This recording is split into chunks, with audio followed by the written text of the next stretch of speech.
चल जा चलो तो फिर ये दिया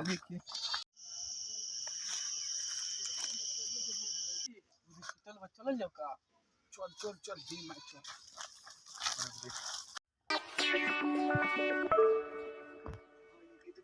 चल चल अपने बाप अरे तू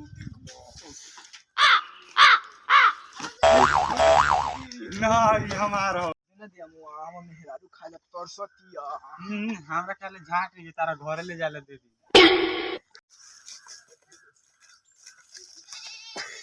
तो मालिक को से चला जाएगा आम तो मार के पूरे तरह से ओ मालिक हो जा ना आम तू तारा सन झाट खइयो और सारवा माई के चोदो